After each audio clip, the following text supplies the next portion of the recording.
News voice, जो हर खबर से आपको कराए रूबरू।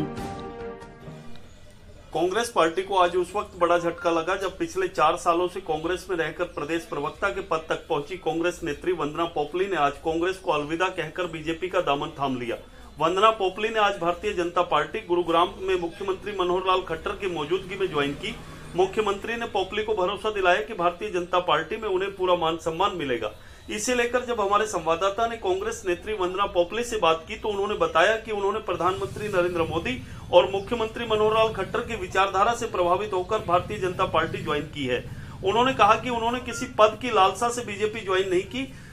अब जल्द ही भारतीय जनता पार्टी की नीतियों को समझकर आने वाले लोकसभा चुनाव में लोगों को जागरूक करने का काम करेंगी तथा पार्टी प्रत्याशियों के लिए प्रचार भी करेंगी। उन्होंने कहा कि मोदी जी का कोई जवाब नहीं है, मोदी लाजवाब है। उनकी कार्यशैली से प्रभावित होकर ही मैंने बीजेपी ज्वाइन की है। मौजूदा राजनीति में महिलाओं को लेकर कुछ नेताओं द्वारा की जा रही टिप्पणी सरासर गलत है। राजनीति में रहकर इस तरह की भाषा का प्रयोग करने का अधिकार किसी को भी नहीं है। वे पहले भी कांग्रेस में रहकर महिलाओं के लिए आवाज उठाती रही हैं और अब बीजेपी में आने के बाद भी महिलाओं के लिए आवाज उठाती रहेंगी। उन्होंने कहा कि बीजेपी हरियाणा में 10 की 10 सीटों पर विजय पताका फहराएगी और हां, महिलाओं पर विवादित बयान देने वाले नेताओं के खिलाफ आपत्ति जरूर दर्ज कराएंगी। मगर कुछ भी हो, वंदना पोपली का कांग्रेस छोड़ बीजेपी में शामिल होना जहां प्रदेश कांग्रेस के लिए एक बड़ा झटका कहा जा सकता है, वहीं दक्षिण हरियाणा खासकर रेवाड़ी के नेताओं के लिए भी एक बड़ा झटके से कम नहीं है, जिसका असर आने वाले लोकसभा और विधानसभा चुनावों में देखने को मिलेगा। रेवाड़ी से न्यूज वॉइस के लिए संजय कौशिक के साथ अजय सागर अत्री की रिपोर्ट। वजह एक ही है, विचारधारा।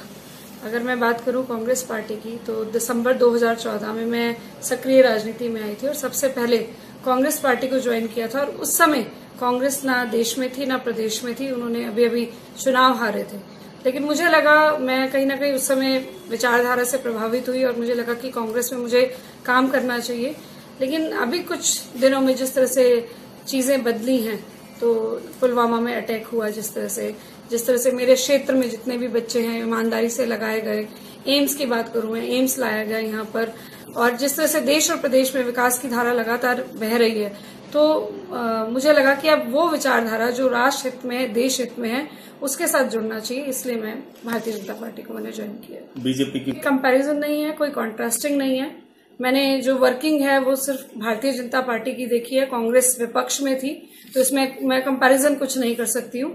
लेकिन भारतीय जनता पार्टी ने जिस तरह से एक ईमानदारी और एक ट्रांसपेरेंट सरकार दी है प्रदेश में, और मोदी जी का तो कोई जवाब ही नहीं, हो तो लाजवाब है, इसलिए उनके विचारधारा से प्रभावित। लोकसभा चुनाव सामने हैं और जो विचार मेरे हैं वही मुझे लगता है देश और प्रदेश के जनता के भी हैं, और हरियाणा में हम 10 की 10 सीट जीतेंगे। मुझे लगता है कि जो जनता है, आप देखते होंगे बार बार लोगों का रुझान भी इस तरफ बढ़ रहा है, तो 10 की 10 सीट हम लोग जीतेंगे। आज की राजनीति में जिस तरीके से महिलाओं को लेकर नेताओं की टिप्पणियां, तरह तरह की जो अनर्गल बयानबाजी आ रही है, उसको लेकर क्या प्रतिक्रिया रहेगी? सबसे पहले मैं महिला हूँ, चाहे मैं कांग्रेस पार्टी में रही, चाहे मैं भारतीय जनता पार्टी में आ गई, लेकिन महिलाओं के लिए आवाज उठाना काम मेरा उस समय भी था और अभी भी मैं महिलाओं के लिए आवाज उठाती रहूंगी। अगर कहीं पर भी टिप्पणी होती है तो मैं अपनी आपत्ति जरूर दर्ज करवाऊंगी। और अभी जैसे आज सीएम साहब से मुलाकात हुई, बहुत सारी चीजें हैं जिसपे मेरे संशय थे वो दूर हुए। आगे भी जरूर मैं बहुत सारी बातों पे उनसे जो है डिस्कशन करूंगी। अभी भी मैं, आज भी महिलाओं को लेकर डिस्कशन हुआ और आगे मैं ज्यादा डिटेल में, आज तो कम बात हो पाई, लेकिन आगे भी डिटेल में इस बारे में जरूर बात करूंगी कि महिलाओं के लिए, हम खासकर प्रदेश की महिलाओं के लिए क्या कर सकते हैं। मुझे लगता है कि एक स्वस्थ लोकतंत्र में किसी तरह की बेहुदा टिप्पणियों की कोई जगह नहीं है। सभी अपनी बात रखें और एक तरीके से रखें, चाहे वो किसी भी पार्टी से बिलोंग करता हो। कोई पद की डिमांड नहीं करी है। और जब मेरी खट्टर साहब से मुलाकात हुई, हमारे जब विचारधारा के बारे में बात हुई, तो उसके बाद उन्होंने बोला कि आप पार्टी के लिए काम करिए। और ना मैंने कांग्रेस में कभी पद मांगा था, ना मैंने यहाँ पर कोई पद मांगा।